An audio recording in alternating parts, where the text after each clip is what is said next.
Boa noite, meu irmão, minha irmã. A você que nos acompanha de casa, a graça e a paz do nosso Senhor Jesus Cristo, o nosso amado Deus. Vamos à palavra do Senhor, Jeremias capítulo 18.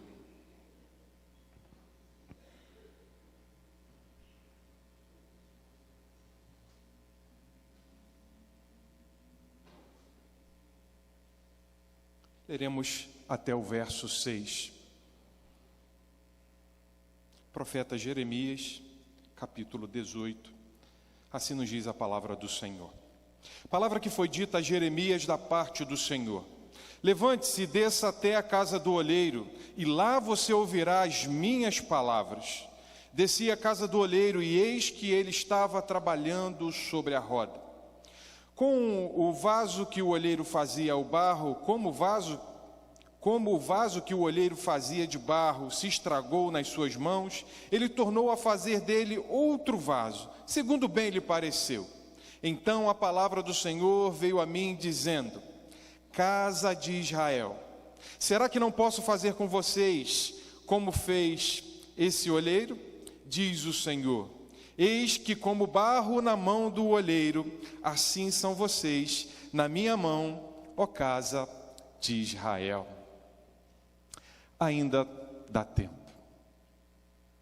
Ainda dá tempo. Senhor, muito obrigado pela tua bendita palavra. Senhor, como precisamos que o Senhor intervenha na nossa história. Porque por nós mesmos, ó Deus, sempre estaremos desgarrados. Sempre procuraremos, ó Deus, aquilo que não convém. Sempre estaremos em terrenos, ó Deus, arenosos.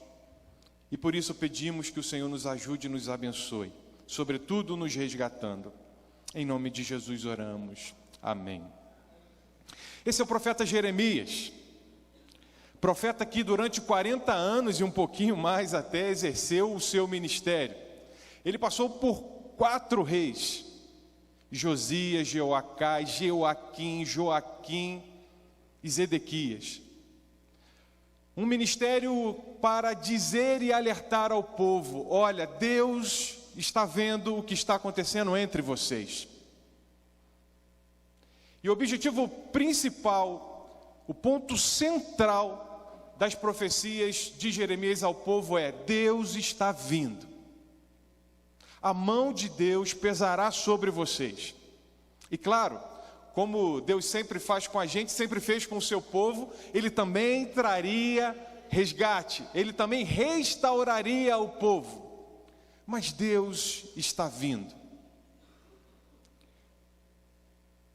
E como Jeremias falou a este povo, dizendo, alertando e sofrendo tudo o que o seu tempo proporcionou para este profeta, não se calou, se levantou e disse ao povo: Deus está vindo. Mas, olhando as páginas das profecias de Jeremias, nós vemos um Deus muito preocupado. Um Deus muito pronto a socorrer. Um Deus querendo que o povo se arrependesse e, se arrependendo, recebesse as bênçãos dele. Isso está presente nesse texto. E neste sentido, o texto que nos é mais emblemático sobre a preocupação de Deus com o povo é este texto que nós acabamos de ler. Nós lemos até o verso 6, e o texto continua dizendo, Deus dizendo através do profeta Jeremias: olha, se você estiver obstinado num caminho, mas se você se arrepender, eu me voltarei. O mal que eu pretendia fazer, eu me arrependerei dele. Se você estiver no caminho e você cair deste caminho, eu também virei sobre você. Mude a sua realidade, mude a sua situação. E Deus continua dizendo através do profeta Jeremias: como pode você abandonar, como que dizendo, o oásis e se contentar com tão pouco povo? Volte-se para mim. E esse texto nos é um alerta também, para mim, para você, para hoje, que ainda dá tempo de consertar as coisas. ainda dá tempo de voltar atrás. Ainda dá tempo de consertar as coisas, de voltar atrás, porque Deus é um Deus que se preocupa contigo. Deus é um Deus que se preocupa em remontar a vida das pessoas. Vocês podem se lembrar muito bem, lá no Gênesis, no capítulo 3, quando o homem tragicamente cai, desobedece, Deus aparece, procurando, chamando pelo homem: onde estás, Adão? Onde estás? É sempre uma preocupação de Deus, diante dos nossos erros, das nossas falhas, se preocupar, se importar, ir atrás. As coisas não estão indo bem, Deus está preocupado. Você está vivendo um momento difícil, Deus está preocupado. Ele é um Deus conosco, sim, em todos os sentidos. Por isso, ainda dá tempo, porque Deus se preocupa com você. Ele quer o melhor para você. Ainda dá tempo, meu irmão, minha irmã, você que nos visita, você que nos acompanha, porque há um alerta dos céus te dando uma direção e um rumo. Quando Deus envia o profeta Jeremias, e diante desta situação trágica que o povo vivia em idolatria, o povo começou a viver obstinadamente em seus pecados, em seus delitos. E Deus se preocupando com o povo: eu estou enviando o castigo, mas ainda dá tempo, para que o povo pudesse então perceber que Deus estava ali querendo consertar as coisas. E a profecia de Jeremias, tudo que Jeremias estava fazendo, todo o seu ministério, bem como os seus contemporâneos, Abacuque, por exemplo, Sofonias, era para alertar o povo de que, olha, há uma direção, há um caminho diferente. Por que seguir neste caminho? Deus estava se colocando com muita clareza diante do povo, para que não houvesse dúvidas. Vocês podem seguir um caminho diferente. Há um caminho que você pode seguir, diferente daquele que você está. Há um caminho diferente. Jeremias foi o instrumento de Deus para dizer: há um caminho diferente. Desça à casa do olheiro que eu vou mostrar isso de forma ainda melhor. Veja, ele está trabalhando no barro, ele está formando o vaso. Mas se não está conforme a sua intenção, o seu propósito, ele começa de novo, ele refaz. Há uma possibilidade, há um caminho diferente. E através dessa cena vívida, do olheiro trabalhando no barro, na sua roda, para dizer: é possível seguir um caminho diferente. É possível que algo novo aconteça. Ainda dá tempo de você, eu, qualquer um, a deixar a obstinação do coração e se arrepender. É muito trágico lermos o profeta Jeremias e ver o quão distante o povo se tornou do seu Deus, do seu Senhor. Os altos lugares construídos para a idolatria passaram a ser rotina na vida do povo. A voz de Deus, através dos profetas, já não estava sendo mais ouvida. Viviam as suas vidas sem se portar em nada com Deus, com o seu Senhor. Isso é obstinação. E isso é muito triste. E Deus sacolejando o povo. Vocês, um retrato muito vívido, também, vocês como uma mulher adúltera, infiel, vocês me quis ter vocês como filhos, filhos, mas vocês não quiseram. Se formos adiante no texto, o povo até reconhece.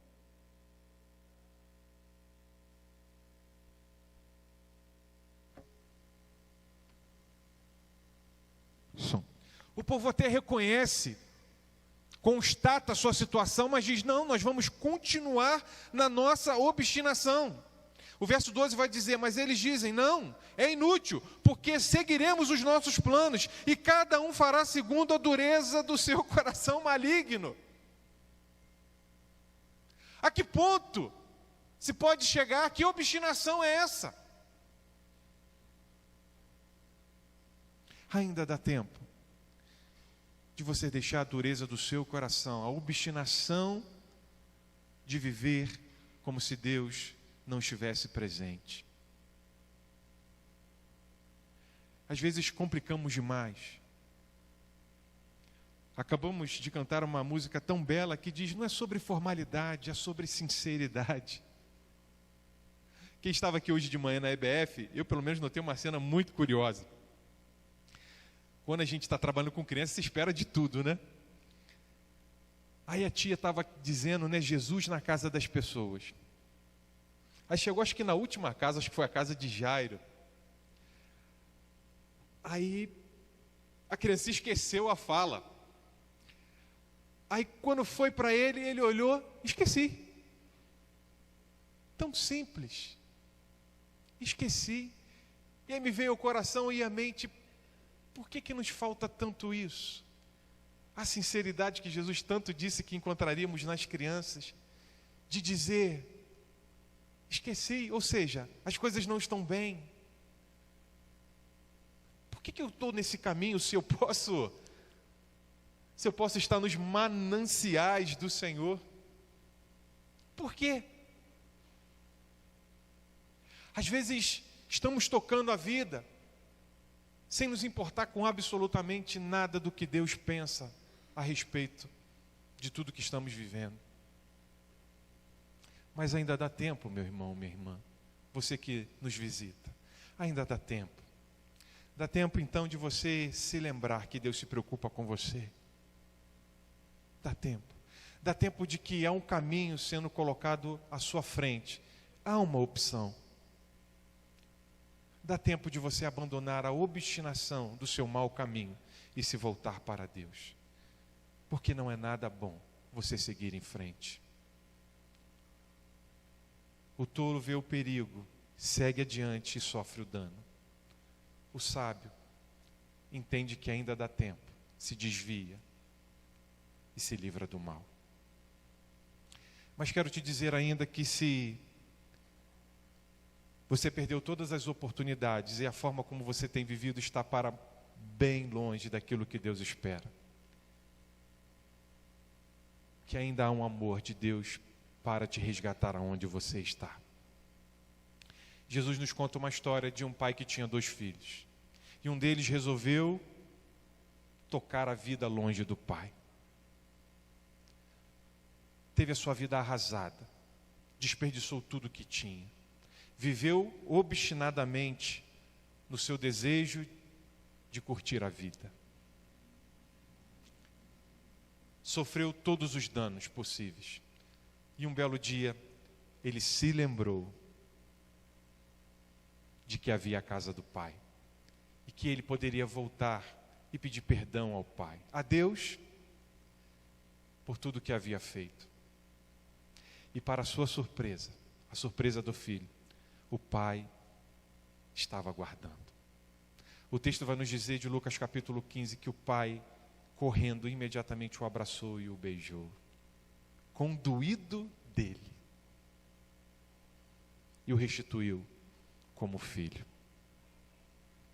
Este é o amor de Deus. Deus também disse para Israel: haverá um dia que eu resgatarei vocês. Não era para ter acontecido o que aconteceu.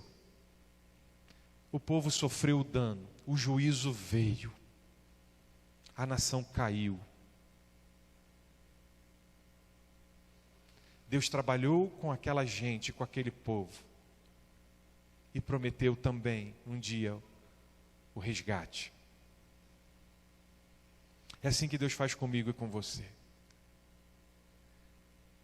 Qual é o grau da sua distância? Ou qual é a sua distância? Talvez você esteja a 1 metro de distância. Talvez você esteja a 1000 metros. Talvez você esteja a quilômetros. Talvez a sua condição de que ninguém mais te vê, de tão distante que você está. Mas Deus te enxerga.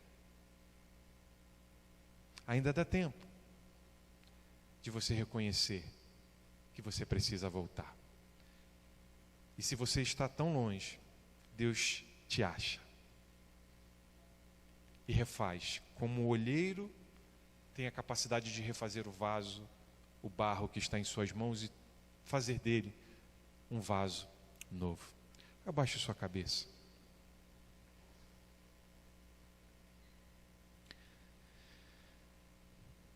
Reflita sobre a sua condição, sobre a sua história.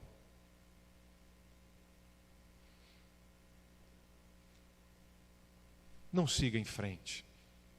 Deixe a sua obstinação. Talvez você esteja desesperado, desesperançado.